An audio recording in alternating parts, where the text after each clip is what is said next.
on y va Jean-Luc. Et très honoré d'être là avec vous et de donner la parole à Jean-Luc Mélenchon.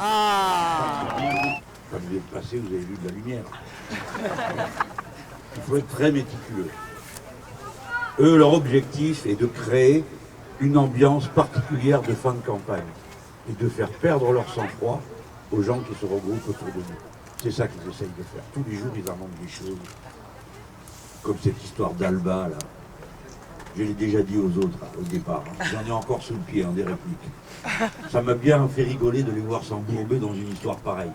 Parce que ceux qui l'ont fait ont vraiment montré le visage de la malveillance. Et le fait qu'ils ne respectaient pas leur propre métier, qui est d'informer et de donner à penser, surtout dans un moment aussi important qu'une élection. Et l'élection présidentielle, c'est pas moi qui ai choisi ça, mais c'est comme ça. Dans la Constitution de la Ve République, c'est l'élection la plus importante.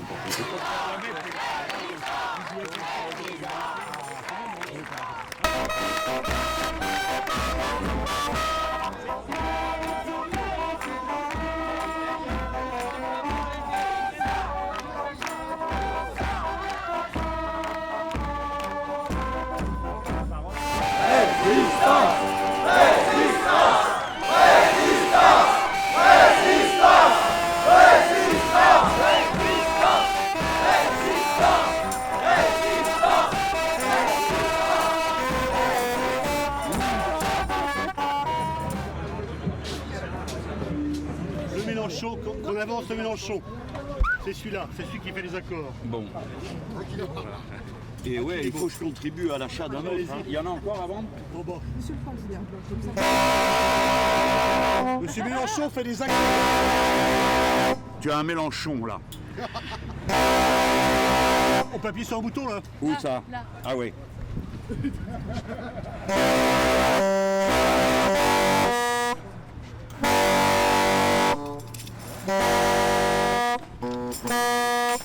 Celui-là. Où est l'autre? Là en bas. Celui qui fait les sponge. Ouais, c'est celui-là et de là. Ouais. Celui-là, là.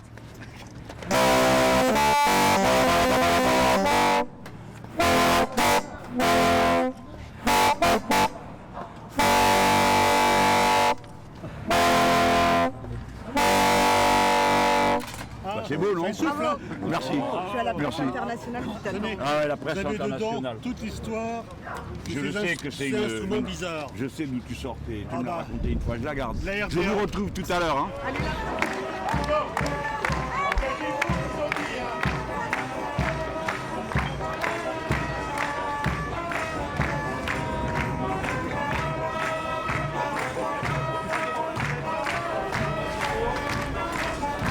Oui, alors est-ce que je veux vraiment sortir? Mais c'est quand même incroyable. Je vais vous répondre à vous avec la même patience que je le fais avec vos collègues en France. Mais nous ne voulons pas sortir, c'est bien la raison pour laquelle nous avons un plan A qui consiste à discuter. Mais alors maintenant, donc on part de l'idée que toute discussion est condamnée d'avance. Nous avons juste à aller dire à Madame Merkel, oui, où est-ce qu'on signe? Comme l'ont fait mes deux prédécesseurs. Hein? Bah non. Je ne suis pas dans cet état d'esprit. Les traités européens détruisent l'Europe. Ce n'est pas moi qui détruis l'Europe, ce n'est pas moi qui la menace, ce n'est pas moi qui ai fait partir l'Angleterre, ce n'est pas moi qui crée des troupes dans tous les pays, ce n'est pas moi qui provoque des réflexes nationalistes partout. C'est un mode d'organisation de l'Europe qui pousse les gens à ça. C'est-à-dire les nations sont mises en compétition les unes avec les autres, les gens sont mis en compétition, les travailleurs les uns avec les autres, non seulement entre les pays, par le biais du dumping social, mais ensuite à l'intérieur même des pays avec le statut de travailleur détaché, qui est une espèce de délocalisation individuelle qui est organisée dans toute l'Europe. Quelqu'un vient dans un pays et il y est payé, dans le meilleur des cas, comme les autres, ce qui n'a pas été le cas jusqu'à récemment, mais de toute façon, et quoi qu'il arrive, les cotisations sociales sont celles du pays d'origine, et nécessairement, si le travailleur vient, c'est parce qu'elles sont plus basses que dans le pays où il vient. Si bien que, premièrement, ça détruit tout, ça pousse les gens à s'affronter, à se détester. Enfin, il n'y a pas besoin d'être très intelligent pour le comprendre, mais surtout, ça permet des déformations d'une perversité totale, puisque en France, 10% des travailleurs détachés en France sont des Français.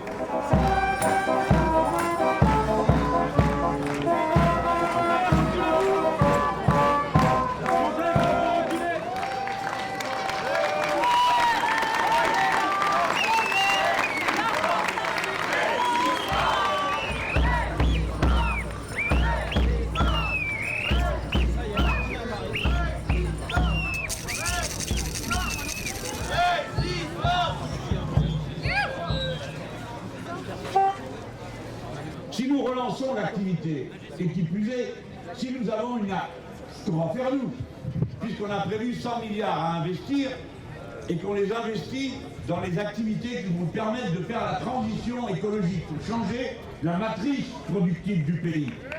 Donc ça veut dire qu'on va investir dans des choses qu'on ne peut faire qu'ici, vous le savez bien. Par exemple, si vous faites une éolienne, c'est quand même un monde qui n'est pas une seule éolienne en mer en France. On a la côte la plus longue, je crois, d'Europe, on a 1000 km de côte. Ils ont tellement bavardé, tellement barassé, qu'à la fin, au bout de 5 ans, il n'y a toujours pas une de mise. C'est une honte, on n'a même pas les plans des champs d'éoliennes. Heureusement, je sais où ils sont. Ben oui, c'est des ingénieurs français qui travaillent dans toutes sortes de boîtes qui sont venus me voir pour me raconter comment on pourrait faire. Je vous dis, on va le faire sur place. Parce que si vous mettez une éolienne en mer, une pale, ça fait 90 mètres de long. Les plus courtes, c'est 40 mètres, celles qui sont à terre. Mais celles qu'on met en mer, c'est 90 mètres. Eh bien, vous ne pouvez pas les fabriquer ça à Shanghai. Vous êtes obligé de le mettre à côté de l'endroit où vous allez l'installer. Ensuite, il faut faire des navires de service pour les y emmener, les entretenir, etc., etc. Ça, c'est des investissements qui sont là. Qu'est-ce que vous croyez? Des investissements pareils, c'est des milliers de postes de travail. Mais c'est des milliers de postes de travail de gens formés. Et oui, ça veut dire que la priorité des priorités pour planifier une montée en puissance de l'activité, la priorité des priorités, c'est l'école, c'est les lycées professionnels, c'est les DUT, voilà, on commence par ça. Les gens, il y a beaucoup de travail à faire. Vous êtes tous, vous êtes d'accord pour dire la transition écologique et tout. Bon, alors pourquoi est-ce que je ne tiendrai pas le dernier mot? Pourquoi est-ce que je n'aurai pas le dernier mot dans une discussion? Parce que ceux qui ont dirigé ce pays avant ont fait exactement le contraire et ont donné à penser que quand on est élu en France, une fois qu'on est élu, on fait le contraire si on en a envie et personne n'a rien à dire. Parce que nous avons voté non en 2005 et que M. Sarkozy a été leur dire que c'était oui. Et ensuite, on a élu M. Hollande, et lui il avait dit qu'il allait renégocier les traités. On n'a rien renégocié du tout. Voilà deux occasions, mes amis, réalisez ce que ça veut dire.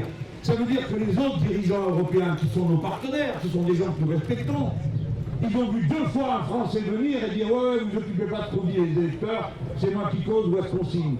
Et moi, je leur dis « Continuez, hein, c'est parfait. » Parce que là, j'essaye pas de faire 50% là, dimanche prochain. Juste 25%, ça ira.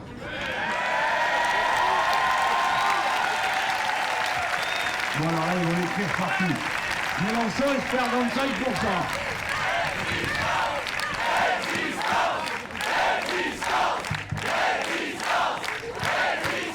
Et quand on va être qualifié pour le deuxième tour, à 23%, ils diront « Déception, il ne fait que 23%. » Je les aime. Ils sont parfaits, hautement prévisibles. Il n'y a rien de plus rassurant que nos adversaires. C'est vrai.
Donc on y va, comme je vous l'ai dit, prochain rendez-vous, 77 quai de Valmy. Jean-Luc fera une intervention de 10 minutes. là-bas, on vous y attend, à tout de suite et vous pouvez nous suivre le long du canal.